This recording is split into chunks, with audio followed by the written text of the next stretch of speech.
John Doe no era un psicópata del montón, de esos que matan por impulso.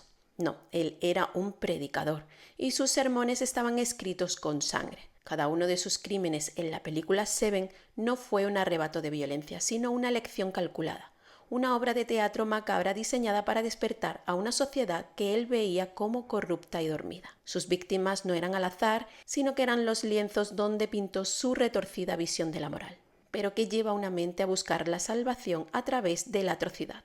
Cómo se construye una lógica tan blindada que justifica el horror como si fuese una obra de arte. En este episodio vamos a meternos en los rincones más oscuros de la mente criminal usando la lupa de la psicología para descifrar el método aterrador detrás de la locura de John Doe. Seven, la obra maestra de David Fincher de 1995, y sí, David Fincher, el mismo de la serie Mindhunter, es mucho más que un thriller. Es un viaje al infierno de una ciudad sin nombre y sobre todo a los infiernos de nuestra propia psique. La película nos sumerge en un mundo lluvioso, opresivo y moralmente en quiebra. El escenario perfecto para que aparezca un asesino que se nombra a sí mismo juez, jurado y verdugo. Hoy no vamos a hacer un simple resumen, vamos a realizar una autopsia psicológica. Nuestro objetivo es desarmar las complejas capas de John Doe, uno de los villanos más metódicos y fascinantes del cine. No nos vamos a quedar en un simple está loco, iremos más allá.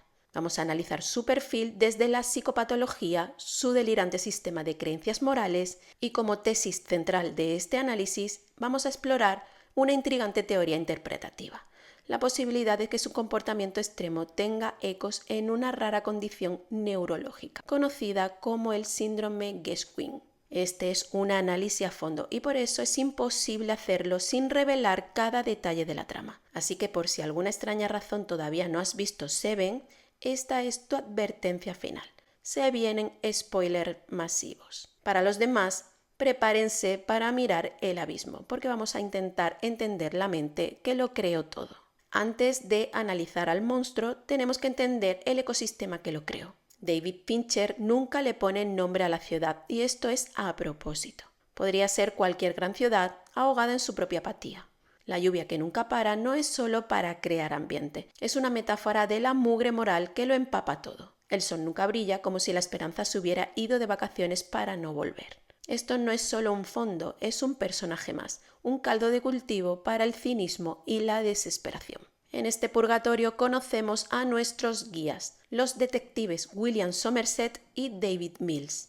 Son nuestra ancla a la normalidad de un mundo que perdió el rumbo, pero son completamente opuestos. Somerset, interpretado magistralmente por Morgan Freeman, está a solo 7 días de jubilarse. Es un hombre quemado, harto de todo. Ha visto tanto que ya nada le sorprende. Y lo que es peor, casi nada le importa. Su pesimismo no es una pose, es una cicatriz de una guerra perdida contra la oscuridad humana. Ya no cree en la justicia ni en el sistema. Su jubilación no es un descanso, es una huida.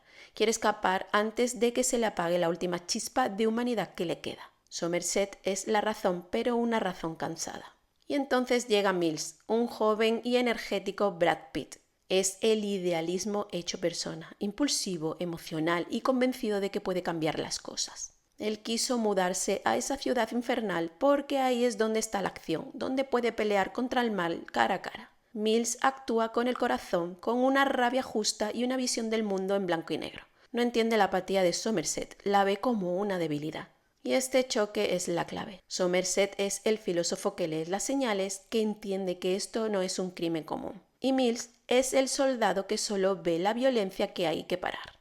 Y justo ahí, en medio de los dos, cuando la vieja guardia se va y la nueva llega llena de ingenuidad, aparece John Doe. Su plan no podría tener un escenario mejor ni unos protagonistas más perfectos. Él no solo quiere cometer crímenes, quiere que él lo entiendan y para eso necesita a Somerset. Y no solo quiere predicar, quiere demostrar que tiene razón y para eso trágicamente necesita a Mills. El juego ya estaba en marcha. El plan de John Doe arranca y con él nos zambullimos en su mente. Él no es el típico asesino en serie que mata por placer. Los criminólogos lo llamarían un asesino de misión. Su meta no es el asesinato, sino el mensaje. Cada crimen es un sermón, una lección brutal y teatral. Y su Biblia es la lista de los 7 pecados capitales.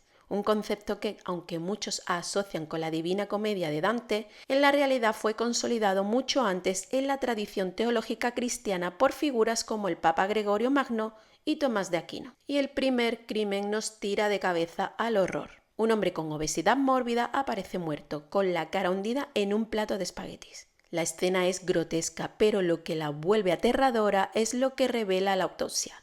Lo forzaron a comer hasta que su estómago literalmente reventó. Doe no solo lo mató, orquestó una muerte que era la encarnación poética de su pecado. Psicológicamente, este primer acto ya nos dice mucho sobre Doe. Primero, la planificación meticulosa. Esto no fue un impulso, requirió someter a la víctima y torturarla durante horas. Segundo, el simbolismo ritual. La elección de la víctima y el método no son casuales. La palabra gula escrita con grasa es su firma. Y tercero, y más importante, una falta total de empatía. Para Doe, la víctima no es una persona que sufre, sino un símbolo, la encarnación de un vicio. Esta deshumanización es un rasgo central de lo que comúnmente llamamos psicopatía. El psicópata no ve a los demás como personas, sino como objetos para lograr sus fines. Y el fin de Doe era dar una lección moral. Además, el método revela un sadismo calculado. No solo inflige dolor, sino que obliga a la víctima a ser el agente de su propia destrucción. Esto apunta a un desprecio profundo y a un narcisismo grandioso. Él es el director de esta obra, y la víctima es solamente un actor. Se deleita no solo en la muerte, sino en la perfecta y cruel simetría de su justicia. El segundo crimen, el del abogado Eli Gould, eleva la complejidad del plan y nos muestra más de su narcisismo. Gould, un abogado famoso por defender a la peor escoria, es encontrado muerto en su oficina. Lo obligaron a cortar un trozo de su propia carne, una referencia macabra a El mercader de Venecia de Shakespeare. La palabra avaricia está escrita en el suelo con su sangre. Aquí el sadismo de Doe se vuelve más sofisticado. Ya no es solo una tortura física, sino también psicológica. Le da a la víctima una elección imposible, un juego donde la única salida es la mutilación. Forzar esta elección es una demostración de poder absoluto, un rasgo típico del narcisismo maligno. Al poner a Gould en esta situación, Doe se erige como una autoridad moral superior, un juez que expone la hipocresía del sistema legal. Pero lo que de verdad nos mete en su cabeza es lo que Somerset descubre. Las huellas del asesino no están por toda la escena, sino colocadas a propósito detrás de un cuadro, esperando a ser encontradas. No es un error, es una invitación. John Doe no está intentando escapar, está jugando con los detectives, especialmente con Somerset.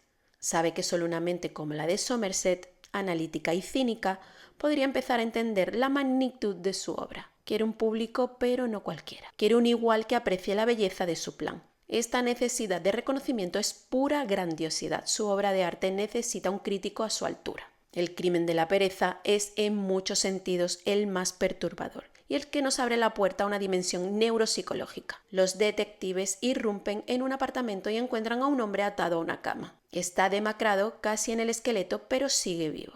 El análisis revela algo inconcebible. La víctima, un traficante llamado Víctor, lleva ahí atado exactamente un año. Doe lo ha mantenido vivo con sondas y antibióticos, no solo para que viva como un monumento viviente al pecado de la pereza. Este crimen destroza cualquier idea de que Doe sea impulsivo. Demuestra una paciencia y una autodisciplina casi inhumanas. Mantener a alguien vivo así durante 365 días requiere una planificación y una fortaleza mental que van más allá de la psicopatía común.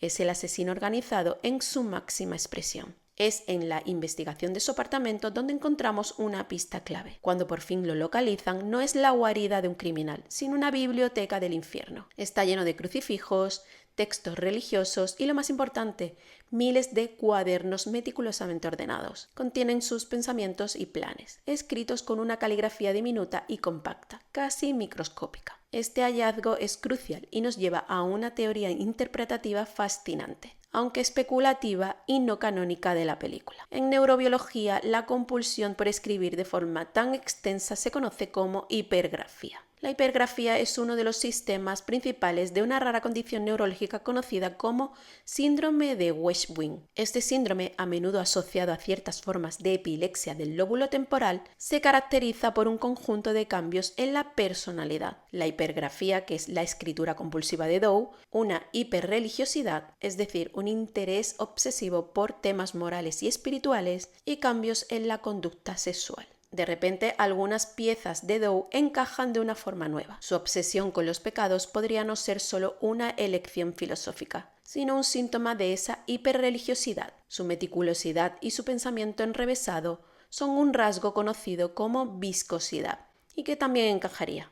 Y ojo que esta hipótesis, que es una lectura académica y no un hecho de la película, no lo absuelve nada. No significa que no sabía lo que hacía, sino al contrario, lo hace más complejo. Sugiere que su psicopatía podría estar montada sobre un andamiaje neurológico que amplifica sus obsesiones. Su cerebro podría estar literalmente cableado para la obsesión moral. Esto explicaría la increíble disciplina del crimen, de la pereza y la tarea monumental de escribir miles de diarios. Pero vamos a parar un segundo. Estamos a mitad de la caída en la mente de John Doe. Y como ven, el agujero es mucho más profundo de lo que parece. Hemos pasado de la psicopatía del narcisismo y ahora a una teoría neuropsicológica. Y si este tipo de análisis que conecta cine y psicología te parece tan fascinante como a mí, dale al botón de me gusta y suscríbete. Tu apoyo me permite seguir creando contenido como este. Y ahora vamos a volver a la oscuridad porque los pecados más personales de John Doe todavía no han salido a la luz. Los crímenes de la lujuria y la soberbia muestran cómo el complejo de Dios de John Doe se desboca. En lujuria obliga a un hombre a usar un arnés con una cuchilla para matar a una prostituta. Y en soberbia le da a una modelo una elección infernal: vivir con la cara desfigurada o suicidarse. Y ella elige lo segundo. En ambos casos, Doe se aleja de la ejecución. Ahora es el dramaturgo que obliga a sus personajes a cometer los actos horribles. Esta delegación del acto violento es la máxima expresión de su poder. No le basta con matar, necesita corromper y demostrar que cualquiera puede convertirse en un monstruo. Es su forma de validar su visión del mundo. Todos somos pecadores en potencia. Y aquí es donde vemos los rasgos de su narcisismo en su máxima expresión. Se ha puesto en el lugar de Dios, no solo juzgando el pecado, sino creando escenarios donde la moralidad se rompe en pedazos. Disfruta viendo la degradación de sus víctimas. La empatía es cero. Las personas son solo un instrumento para probar su tesis sobre la podredumbre humana. El caso de soberbia es especialmente revelador. Castiga a la víctima por su vanidad. Al desfigurarla, no solo la ataca a ella, sino a la idea de la superficialidad. Se ve a sí mismo como un cirujano moral que extirpa el cáncer de la vanidad. La elección que le ofrece es una prueba cruel. Para él, si ella elige morir, está admitiendo que su vida no tenía valor más allá de su apariencia, lo que valida su castigo. Estos dos crímenes consolidan la imagen de Doe como un moralista extremo y delirante. Su moralidad es radical, sin espacio para la compasión. No es inmoral, es un puritano con cuchillo. Su sistema de creencias es tan rígido, posiblemente reforzado, como ya hemos visto, por su condición neurológica, que le da una justificación de hierro para sus atrocidades. No siente culpa porque en su mente no está cometiendo crímenes, está repartiendo justicia divina. Justo cuando los detectives creen que están a punto de atraparlo, John Doe hace lo impensable. Se entrega. Entra en la comisaría cubierto de la sangre de una víctima desconocida y dice con calma: «Detective, me ha estado buscando». La tensión es brutal. Esto no es un criminal acorralado, es el siguiente movimiento en su partida de ajedrez. La psicología de esta escena es fascinante. La rendición de Doe es en realidad una toma de control. Al entregarse, elimina la persecución y se convierte en el director del acto final. Su comportamiento es un manual sobre el psicópata de alto funcionamiento. Está tranquilo, sereno y casi ausente. Su voz es suave, medida y sin rastro de miedo o ansiedad. Esa calma escalofriante, esa frialdad emocional, es un rasgo distintivo de la psicopatía que le permite manejar el estrés con una claridad que una persona normal no podría ni soñar. Un detalle clave son sus manos. Se ha quitado meticulosamente las yemas de los dedos. A nivel práctico es para no dejar huellas, pero simbólicamente, y esto es una interpretación, es como si se hubiera estado borrando a sí mismo del sucio sistema mundano. Es un acto de purificación, como si se situara en otro plano, por encima de las reglas de la policía. Durante el interrogatorio, o más bien la conversación que él dirige, su narcisismo y su complejo de Dios están a la vista de todos. Habla con Mills y Somerset no como un prisionero, sino como un maestro explicando la lección a sus alumnos. Se muestra decepcionado de que no lo encontraran por medios tan convencionales como rastrear los libros de la biblioteca. Eso hiere su ego. Él esperaba que entendieran su obra a nivel filosófico, no con un simple trabajo de detective. Su interacción con Mills es dinamita pura. Lo provoca, lo menosprecia, lo trata como a un niño. En cambio, muestra un respeto a regañadientes por Somerset, reconociendo su intelecto. Doe necesita esta dinámica. Necesita que Mills sea la ira ciega que él tanto desprecia en la sociedad y que Somerset sea el testigo inteligente que pueda comprender la magnitud de su plan final. Al entregarse, John Doe no admite la derrota. Está empezando la fase final de su obra maestra. Les dice que hay 2 cuerpos más y que los guiará hasta ellos, pero con una condición: solo irá con Mills y Somerset. Los está aislando y llevándolos a un escenario de su elección. No es un prisionero, es un guía turístico hacia el apocalipsis. Su rendición es la trampa más brillante de todas. Y aquí entra el gran final de la película. El viaje en coche hacia el lugar final es el confesionario del diablo. Aquí Doe expone su filosofía. Sentado atrás, habla con una calma aterradora sobre la apatía del mundo. Dice que sus crímenes son necesarios para llamar la atención. Se ve a sí mismo no como un villano, sino como un mal necesario, un faro en la oscuridad. Es aquí donde su delirio de grandeza mesiánica se vuelve tan explícita. Afirma que no obtiene un placer sádico en el acto de matar. Para él es un trabajo, una misión impuesta por su propia convicción moral. Justifica sus acciones diciendo que sus víctimas no eran inocentes, una racionalización clásica para deshumanizarlas y legitimar la violencia. Pero el clímax de su plan y de nuestro análisis llega a ese campo desolado. Es aquí donde se revelan los 2 últimos pecados de una forma diabólicamente brillante. Llega un repartidor con una caja, Somerset la abre y su reacción de puro horror nos lo dice todo. En ese momento, Doe se gira hacia Mills y confiesa su propio pecado, la envidia. Me he convertido en lo que desprecio, admite. Envidiaba la vida normal de Mills. Su matrimonio, su casa, su esposa que lo amaba, el hijo que venía en camino. Es la única grieta en su armadura de superioridad moral. Por un instante, Doe deja de ser un instrumento divino y se convierte en un hombre poético y solitario que anhela lo que nunca podrá tener. Su visita a Tracy, la esposa de Mills, no fue solo para conseguir un recuerdo, fue para probarse una vida normal y fracasó. Y es este fracaso, esta admisión de su propia humanidad imperfecta, lo que alimenta su acto final. Al matar a Tracy y meter su cabeza en la caja, Doe no solo castiga a Mills, está destruyendo el objeto de su propia envidia. Si él no lo puede tener en esta vida, nadie lo tendrá. Es un acto de narcisismo herido de proporciones cósmicas. Pero el plan no termina ahí. Su propia muerte es parte del diseño. Al decirle a Mills lo que ha hecho y provocarlo cruelmente, está fabricando ladrillo a ladrillo el pecado final, la ira. Sabe que la naturaleza impulsiva de Mills, que ha estudiado y despreciado desde el principio, no podrá resistirse. Y funciona. Somerset, la voz de la razón, le grita a Mills que no lo haga, que si lo mata, Doe gana. Y tiene razón. En el momento en el que Mills aprieta el gatillo, se convierte en la pieza final de la obra de Doe. Se convierte en ira completando el ciclo. John Doe ha logrado no solo cometer crímenes simbólicos, sino que ha conseguido que el propio sistema, representado por un detective, valide su tesis. Muere con una sonrisa, victorioso. Ha demostrado que incluso un hombre bueno puede ser reducido a la ira asesina. Es el triunfo definitivo de su visión nihilista del mundo. Entonces, ¿quién era John Doe al final? No era simplemente un monstruo, era un sistema aterradoramente coherente de patología, inteligencia y posiblemente una disfunción neurológica. Nuestro análisis nos ha mostrado una mezcla de rasgos. Tenía las características de un psicópata organizado, metódico, paciente y sin remordimientos, y mostraba claros signos de un trastorno narcisista de la personalidad, con un delirio de grandeza que lo convirtió en el mesías de su propia religión. Y como hemos explorado en la teoría, su comportamiento obsesivo podría sugerir que su maldad tenía raíces no solo en su psique, sino también en su propia biología.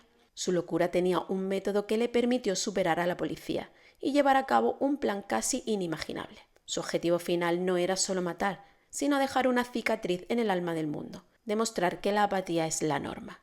Y en su confrontación final con Mills, tristemente lo consiguió. La película termina con Somerset, el cínico que quería huir, decidiendo quedarse, y cita a Hemingway. El mundo es un buen lugar y vale la pena luchar por él. Y luego añade su propio y sombrío final. Estoy de acuerdo con la segunda parte.